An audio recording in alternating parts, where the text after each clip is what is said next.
This is a Sunday morning here in March 22nd, and this is the Sunday Scholl lesson that is designated in our Sunday School curriculum for this particular Sunday.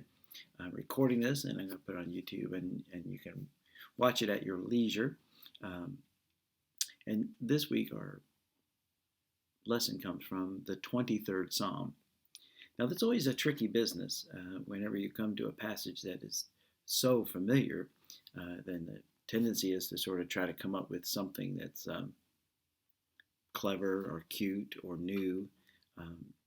And in this chapter in particular is only 6 verses long, so you don't have a whole lot of stuff you can bring to it. It really is a job of letting it speak to you.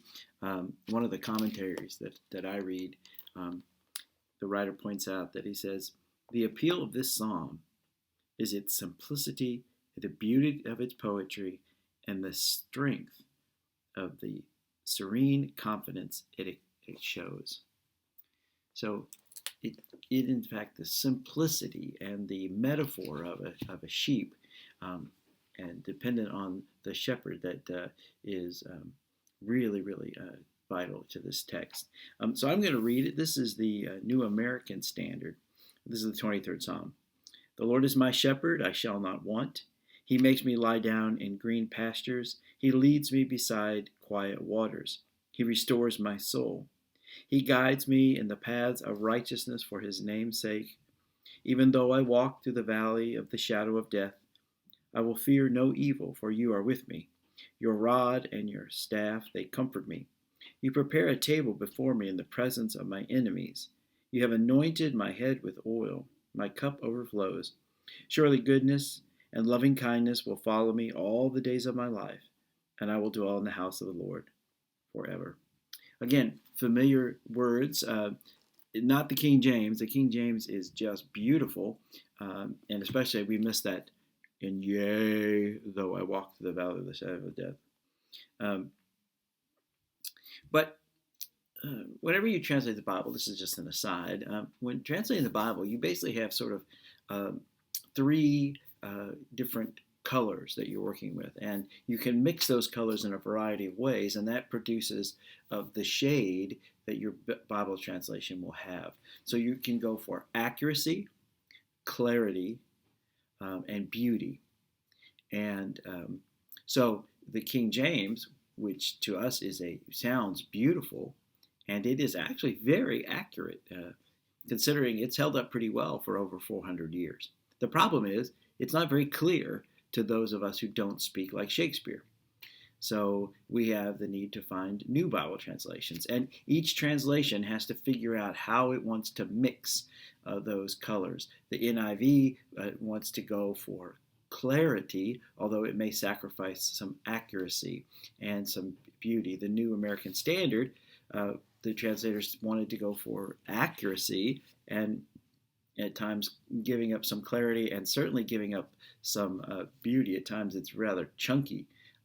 But each Bible translation does its business by blending those different components in a different way. And bringing us to the text, there's, I think, just a real truth here that we need to hear right in the midst of this virus outbreak. The writer of our commentary for our Sunday School lesson points out that there are really 3 parts: guidance, security, and hope. And right now, we need guidance, security, and hope. And so just to walk through this a little bit, the Lord is my shepherd, I shall not want. He makes me lie down in green pastures. He leads me beside quiet waters. This idea that the shepherd knows where the sheep need to be. He guides them to what it is they need. And so God, as our shepherd, knows what we need. And he's going to guide us to the right place and take care of us. And so it's really important in the midst of all this to really lean in to God as the shepherd and trust him. That frequently, when things get difficult, we tend to sort of want to sort of do it ourselves and plunge in and do what we think is the most important, and instead of leaning in on God, Proverbs 3, 5, and 6.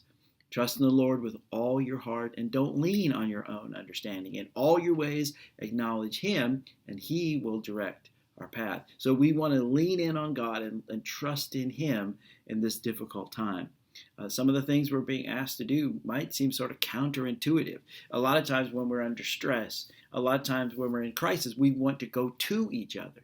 It's a time when we pull together, and to be given the instructions to stay away from each other seems kind of odd, but that's what we need to do. But it doesn't mean we forget about each other. We just have to figure out ways to be connected other than physically in the same space. And so social media is really doing a great job. And so we want to lean in for God for guidance that we need. The next thing is security and the sheep. And one of the things that's important to realize is virtually this entire text is written from the perspective of the sheep. It's the sheep's perspective of what's going on. And so what the sheep takes comfort in is that the shepherd has a rod and a staff. And if we understand those to be two different things, the staff is what the shepherd used to lead the sheep and guide them along the way and protect them from cliffs and falling into things. And so that shepherd's staff, often we portray it with that hook that the shepherd uses to sort of keep the sheep safe and in line. And then the rod is a weapon, is a club that the shepherd would use against predators and against things that would harm the sheep. And so the shepherd is there for our security. And as the sheep, we take comfort in knowing that the shepherd has what the needs that we would have for security and protection. Now, we come to, yea, though I walk through the valley of the shadow of death. And one of the reasons I think that the Psalm 23 is so frequently used in funerals is because of that phrase. Yea, though I walk through the valley of the shadow of death, I will fear no evil. A better translation is, even when I walk through the valley of dark shadows. That death image is lovely, but this psalm is not talking about dying. It's talking about being protected and cared for. And so even when we walk through dark valleys, God is right there with us. And I think that is applicable for today as any time, because we are in a dark place. Places in the world are in much more dire circumstances than we are in the United States, but we are still in a very difficult position. Students are trying to learn from home. Teachers are trying to teach remotely. We're trying to care for our loved ones. We're seeing pictures on social media of family members not being able to attend funerals. We're seeing babies being born and held up for grandpa to see through glass windows at the nursing home. There's a lot of darkness and a lot of fear. But the good news is that the shepherd goes with us through the valley of the dark shadows. So we don't need to fear any evil. Now that then turns to this wonderful image of hope.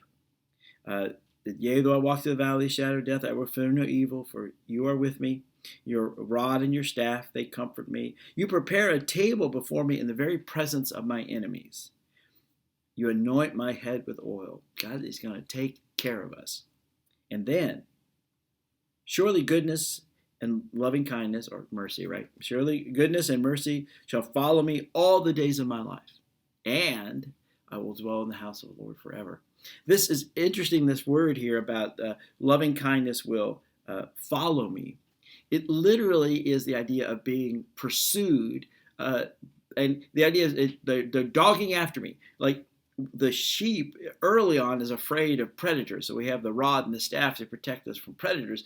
But the final image is almost like, well, we can't even get away from goodness and mercy. We can try all we want to kind of run away and get away from goodness and mercy, but they're dogging after us. They are not going to turn us loose. So that God's grace and mercy and loving kindness can't be outrun, can't be worn out, can't be exhausted. It's not like toilet paper at the grocery store. You're not going to go there and find it empty and it's all gone. God's grace and mercy and loving kindness are going to be with us all the days of our lives. And we're going to dwell in the house of the Lord forever. It's interesting, in John chapter 10, Jesus picks up on the shepherd image, and no doubt his disciples and those that heard him were well familiar with the 23rd Psalm. And Jesus talks about himself as the Good Shepherd in John 10. He says that he who enters in by the door is the shepherd of the sheep. To him the doorkeeper opens, and the sheep hear his voice, and he calls them his own sheep by name and leads them out. A little later it says, truly, truly, I say to you, I am the door of the sheep. All who come to me are thieves and robbers, but the sheep do not hear them. I am the door. And then he goes on to say that I am the good shepherd, and I know my own, and I am known to they are known to me. Even as the Father knows me, and I know the Father, I lay down my life for the sheep.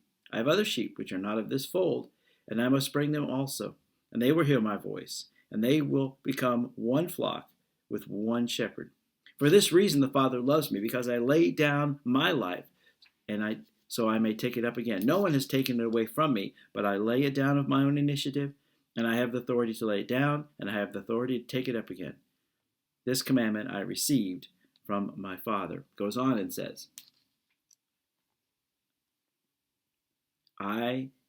my sheep hear my voice, and I know them, and they follow me. And I give to them eternal life, and they will never perish, and no one will snatch them out of my hand. My Father who has given them to me is greater than all, and no one is able to snatch them out of my Father's hands. So we have this sort of image of Jesus as the Good Shepherd, and the sheep hear his voice and know him, and he knows them by name. And this is the image also. He says, I have the sheep in my hand, and my hand is in the Father's hand, and no one is going to get you out of there. You're safe. You're secure, because you have a good shepherd who watches over you. In the 23rd Psalm, it's interesting. It starts out in the third person. The Lord is my shepherd, I shall not want. He leads me beside the still waters. And then it switches, and he then begins to talk about him and me. And so this is an interesting point to recognize that it is a sense in which we recognize that it's my shepherd. The Lord is my shepherd. Not just the abstract concept of God as shepherd, but God is my shepherd. He leads me beside the still waters. In fact, one way you can pray this psalm is to replace that with your name. The Lord is Brother Shell's shepherd. He leads Brother Shell beside the still waters. He restores Brother Shell's soul. You could replace it with your name and realize that this is the beauty of the Psalms, is that they are so open that everybody can read themselves into these texts. Every one of us at some point in our time has felt the need to be shepherded, cared for, protected. Many of us have felt at times we're going through the dark valley, and we have the assurance that we have a good shepherd who watches over us.